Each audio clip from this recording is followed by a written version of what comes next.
In Lagos, tens of thousands of people wake up each day surrounded by water, not land, living in homes balanced on stilts, where the only roads are narrow canoe paths and basic services barely exist.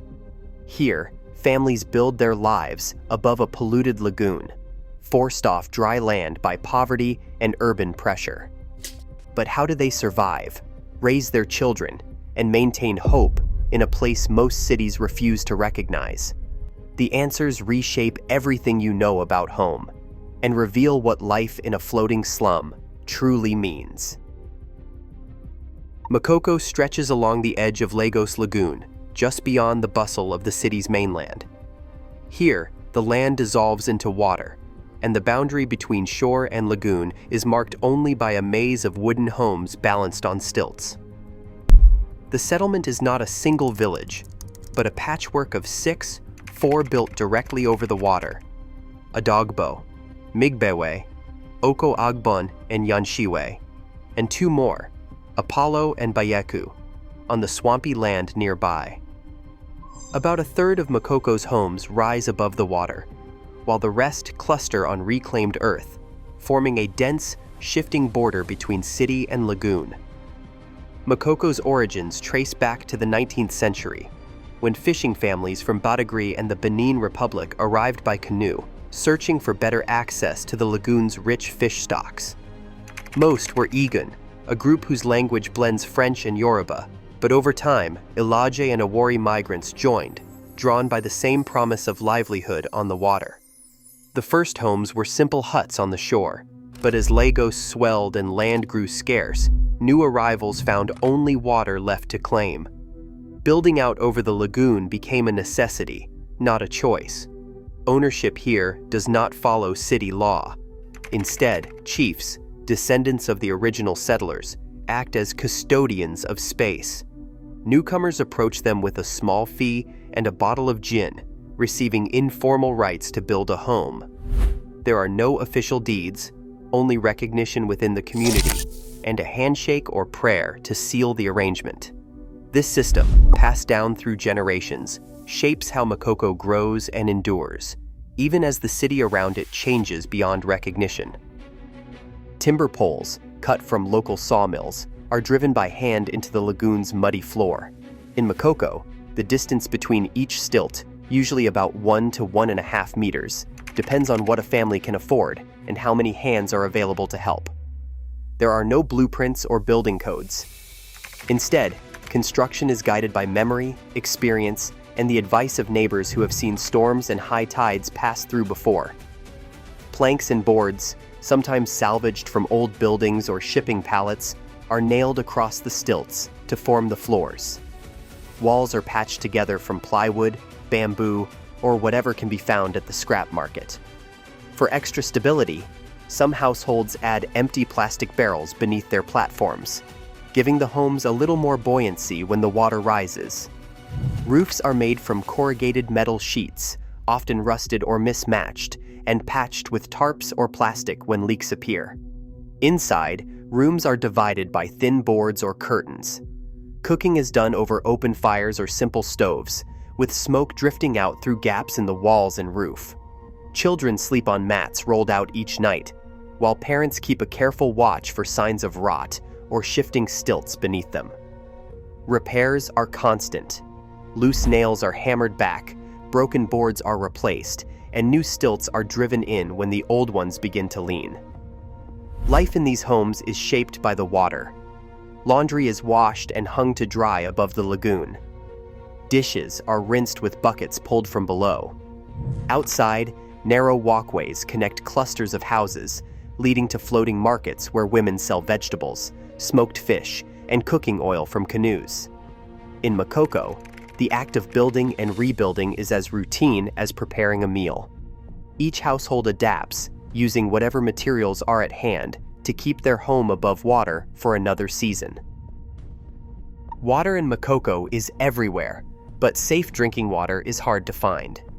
Most families rely on the lagoon itself or on shallow wells dug into the muddy ground. These sources are heavily contaminated. Tests show electrical conductivity in the wells at over 1,300 microsiemens per centimeter, and total dissolved solids above 650 milligrams per liter, far beyond safe limits. Sewage from toilets built over the water and from open drains flows directly into the lagoon, mixing with runoff from city neighborhoods upstream. In the rainy season, floods spread this contamination even further, carrying waste into homes and water supplies. To make water drinkable, some residents use small sachets of sanitation, stirring powder into buckets and straining it through cloth. It helps, but not everyone can afford it, and many still drink untreated water. The result is a heavy burden of disease. More than 40% of children under 5 suffer from waterborne illnesses each year. Diarrhea, cholera, and parasites are common. Healthcare is scarce. There are no formal clinics inside Makoko, so families treat fevers and infections at home or paddle long distances to crowded hospitals on the mainland. With no reliable sanitation or medical care, the community faces a constant, invisible struggle against sickness.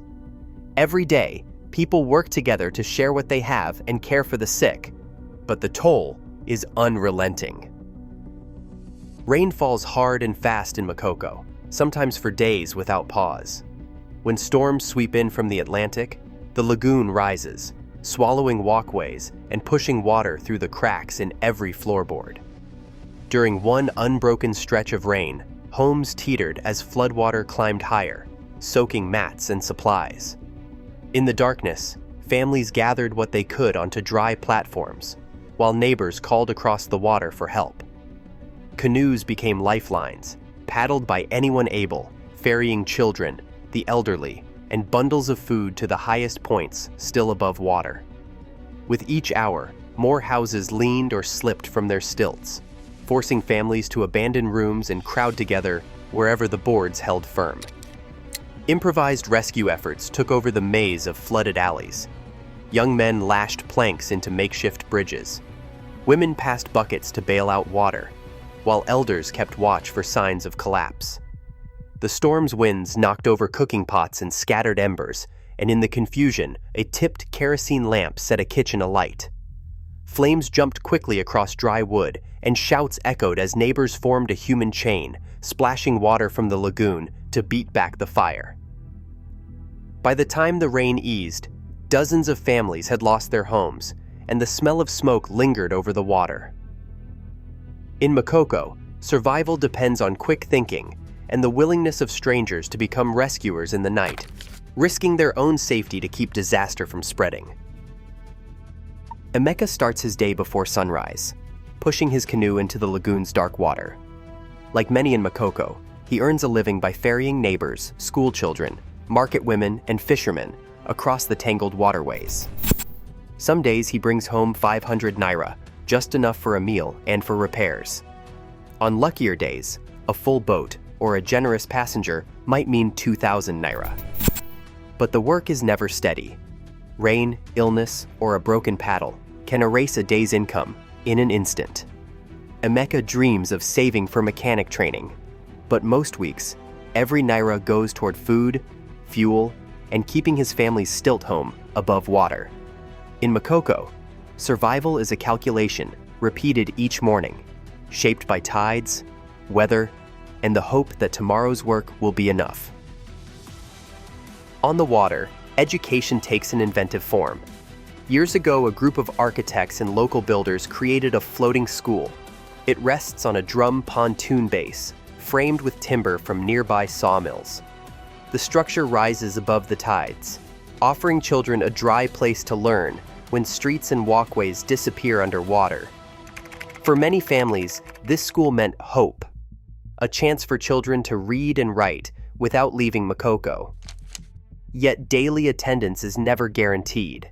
Some children paddle themselves to class. Others must stay home to help with fishing or market work, especially when money runs short. Even with the floating classroom, dropout rates remain high.